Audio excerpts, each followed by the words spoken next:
चलिए दोस्तों बात करते हैं आईडीएफसी फर्स्ट बैंक लिमिटेड की। अभी 63 रुपीज का स्टॉक हो चुका है हमारा। आज के बाजार में भी 3% के आसपास की गिरावट हुई है। तो इस वीडियो में हम बात करेंगे कि गिरावट के पीछे की वजह क्या है, सबसे बड़ी बात, और अगर ये रीजन है तो कब तक रीजन रिजॉल्व होते हुए दिखाई देते हैं, कब तक स्टॉक हमारा दोबारा से अपर साइड की ओर भागता हुआ दिखाई देता है।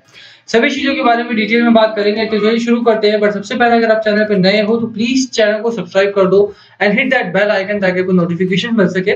चलिए शुरू करते हैं। देखिए आईडीएफसी फर्स्ट बैंक ने अपना 52 वीक हाई लगाया था एंड देन वहां से थोड़ी सी गिरावट का माहौल यहाँ पर बनता हुआ दिखाई दे रहा है।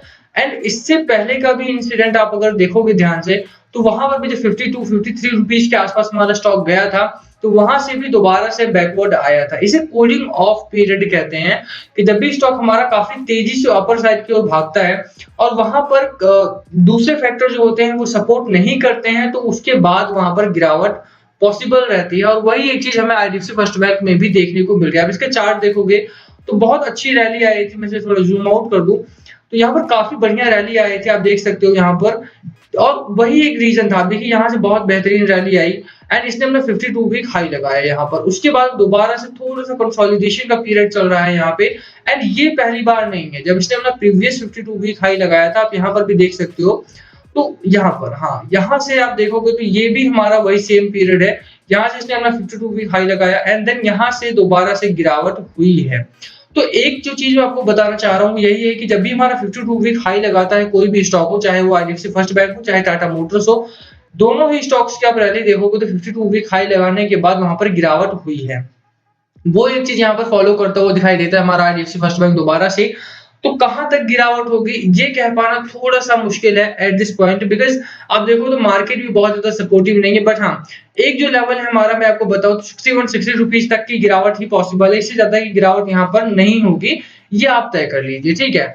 अभी कौन कौन से पॉइंट है जो आपको याद रखने हैं, कौन कौन से पॉइंट है जो आपको ध्यान में रखकर ही यहाँ पर बाइंग करनी है। अगर बाइंग करनी है तो क्या बाइंग करना एक इंपॉर्टेंट तो हो सकता है। अगर आप खरीदारी करना चाहते हो तो क्या एक खरीदारी की स्ट्रैटेजी जो है हमारी वो सही हो सकती है या नहीं। चलिए उसकी भी बात कर लेते हैं। तो यहाँ पर अगर आप देखोगे तो एक ठीक ठाक सा मोमेंटम हमारा बना हुआ है, ठीक है। यहाँ पर आज का भी चार्ट पैटर्न देखोगे तो बहुत तेजी से गिरावट नहीं है, ऐसा नहीं कि बहुत ज्यादा तेजी से बिकवाली आई हो। एक स्लो ग्रोथ, मतलब एक स्लो डाउन ट्रेंड हमें देखने को मिलता है।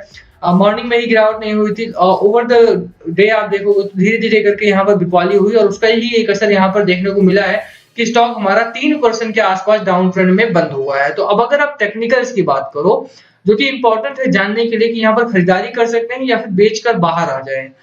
फिर देखो आईडीएफसी फर्स्ट बैंक ने कोई एक ऐसा स्टॉक नहीं है जहां पर अगर आप बेच दोगे तो आप प्रॉफिट कमा पाओगे, क्योंकि अगर आपने यहाँ पर बेच दिया तो प्रॉफिट कमाना कोई बड़ी बात नहीं है यार। मतलब इसमें कैसे आप बना पाओगे पैसा, है ना। और प्रीवियस रिकॉर्ड देखोगे तो एक साल में 113%, 6 महीने में 97%, 3 महीने में 68% और एक महीने में भी 17% से ज्यादा का रिटर्न उन लोगों को मिला है जिन लोगों ने होल्ड किया है। 68 पे बाइंग की हो, 69 पे बाइंग की हो, अगर आपने बाइंग कर रखी है आईडीएफसी फर्स्ट बैंक के स्टॉक में तो यहाँ पर होल्ड करो। होल्ड करोगे तो पैसा बनेगा। अगर आपने बेच दिया तो ये स्टॉक आपका जो लॉस हुआ है लॉस भी डूबेगा एंड फिर दूसरे स्टॉक में हो सकता है वो आपका पैसा रिकवर जल्दी से ना हो पाए। बट अगर आप बने रहते हो तो आईडीएफसी फर्स्ट बैंक में आपका पैसा आपकी जो एक्सपेक्टेशंस है उससे भी जल्दी बनता हुआ यहाँ पर दिखाई देता है। लास्ट वीडियो में मैंने आपको एंजल ब्रोकिंग का टारगेट दिखाया था, बहुत पुराना नहीं है, 3 से 4 दिन पुरानी वो रिपोर्ट थी जहां पर एंजल ब्रोकिंग ने बाय टारगेट दिया था 77 रुपए का यहाँ पर टारगेट प्राइस रखा था आईडीएफसी फर्स्ट बैंक में। तो वही एक चीज है कि अगर आप टेक्निकल्स देखोगे, फंडामेंटल्स देखोगे कंपनी के तो काफी कंपेयर टू अदर बैंक्स काफी बेहतरीन फंडामेंटल्स है। लोन बुक आप देखोगे तो वहां पर उनमें भी काफी सुधार होता हुआ दिखाई दिया है। तो वही सारी चीजें देखकर मुझे लगता है कि यहाँ पर माल को बेचना नहीं है। अगर आपके पास स्टॉक है तो आप बना के रखो उसे, और क्यों क्यों कौन कौन से रीजन है उन पर भी एक नजर डाल लेते हैं। सबसे पहली बात है कि आपका डिलीवरी परसेंटेज 28% से ज्यादा की डिलीवरी यहाँ पर है आपकी, ठीक है। टेक्निकल्स देखोगे तो एक्सपोनेंशियल मूविंग एवरेज में अभी भी हमारा जो स्टॉक है वो 20 डे से लेकर के 200 डे मूविंग एवरेज से ऊपर ट्रेड करता हुआ दिखाई दे रहा है, जो कि काफी बेहतरीन है। अगर इस लेवल पर भी मेंटेन रहता है ये स्टॉक तो भी काफी बेहतरीन बात हो जाएगी, तो भी काफी एक अच्छा मोमेंटम आपको आता हुआ यहाँ पर दिखाई देगा और काफी तेजी से रिकवरी आएगी, ठीक है। अब डिलीवरी की बात है तो आज की भी डिलीवरी देख लीजिए कि क्या आप ही बेचने के बारे में सोच रहे हो। 30% से ज्यादा की डिलीवरी कल भी हुई है। 42 मिलियन शेयर ट्रेड हुआ, तो 13 मिलियन से ज्यादा के शेयर यहाँ पर बाय किए गए थे 15 मार्च को। अगर 13 मिलियन शेयर यानी कि 1 करोड़ 30 लाख शेयर बाय किए गए फॉर लॉन्ग टर्म पर्पस, गिरावट के बाजार में भी यहाँ पर लगातार बाइंग चालू है। और वही एक चीज मैं आपको बताना चाह रहा हूँ कि आईडीएफसी फर्स्ट बैंक शेयर हमारा कितना बेहतरीन शेयर है कि लोग अभी भी इसमें बाइंग कर रहे हैं। 33% की बाइंग आज हुई है हमारी, और आज भी कोई ऐसा नहीं है कि बाजार में बहुत अच्छी रिकवरी आई हो। जब स्टॉक बढ़ता है तो बहुत सारे लोग बाय करते हैं, और जब वही एक प्रॉब्लम होती है ना, जब स्टॉक बढ़ना स्टार्ट कर देता है, जब अपने पीक पर पहुंच जाता है, तब आप बाय करना स्टार्ट करते हो। जब ऑलरेडी वो पीक पर पहुंच चुका है तो वहां से तो गिरावट संभव हुई है, और वहां पर बाइंग करोगे तो थोड़ा सा शॉर्ट टर्म का लॉस तो हो गई। अब जिन लोगों ने 69 68 के आसपास बाइंग की है वो लोग लॉस में है, जिन लोगों ने 48 49 के आसपास बाइंग की थी वो लोग अभी भी प्रॉफिट में, गिरावट के बाद भी। तो यहाँ से आपको बेच कर निकलना नहीं है, बेच दोगे तो फिर बहुत ज्यादा प्रॉब्लम रहेगी आपके लिए, क्योंकि आपका लॉस रिकवर नहीं हो पाएगा फिर इस स्टॉक में तो बिल्कुल भी नहीं। तो वही एक बड़ा कारण है कि आपको बेचना नहीं है, होल्ड करके रखो स्टॉक को। एक फैक्टर को आपको वॉच करना है लगातार, वो है हमारा बाजार। बाजार पर अगर आप नजर डालोगे तो बाजार हमारा बहुत ज्यादा अनस्टेबलाइज हो चुका है, वॉलेटाइल हो चुका है, और वही एक प्रॉब्लम है कि जो आईडीएफसी फर्स्ट बैंक की जो रैली थी हमारी, उसको सपोर्ट नहीं किया इसने। आप देखिए कि काफी अच्छी रैली आई थी हमारी, 46 रुपीज से लेकर के 69 रुपीज तक की जो रैली रही है वो बहुत ही गजब की रही है।